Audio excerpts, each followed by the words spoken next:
സമാധാന ചർച്ചകൾക്ക് നേരെ മുഖം തിരിച്ച് ഇറാനെതിരെ കടുത്ത സാമ്പത്തിക നടപടികൾ കൈക്കൊള്ളാനുള്ള നീക്കങ്ങൾ US ശക്തമാക്കുകയുമാണ്.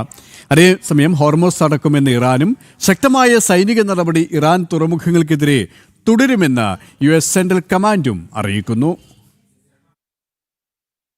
സമാധാന ചർച്ചകൾക്കായി മധ്യസ്ഥ രാജ്യങ്ങൾ തുടർച്ചയായി ശ്രമിക്കുമ്പോഴും ഒരു തരത്തിലും സഹകരിക്കില്ല എന്ന നിലപാടിലാണ് ഇറാൻ. മധ്യസ്ഥ രാജ്യങ്ങൾ ചർച്ച തുടരുന്നുണ്ടെങ്കിലും അന്തിമ തീരുമാനത്തിലെത്താൻ ആകുന്നില്ല. അതേസമയം അതിശക്തമായ സാമ്പത്തിക നടപടികൾ ഇറാനെതിരെ ആരംഭിക്കുമെന്ന് മുന്നറിയിപ്പ് കഴിഞ്ഞ ദിവസം US treasury secretary Scott Besant നൽകിയിരുന്നു. താൽക്കാലിക വെടിനിർത്തൽ അംഗീകരിക്കേണ്ടതില്ലെന്ന നിലപാടാണ് ഇറാന്റെ ഭാഗത്തുനിന്ന് പുറത്തുവരുന്നത്. നഷ്ടപരിഹാരം ഉൾപ്പെടെയുള്ള ഉപാധികൾ അംഗീകരിച്ചാൽ യുദ്ധം അവസാനിപ്പിക്കാമെന്ന നിലപാടിലാണ് ഇറാൻ. മാത്രമല്ല, സമാധാനം സംബന്ധിച്ചുള്ള തുടർച്ചകൾക്ക് ഇറാൻ തയ്യാറാകുന്നുമില്ല.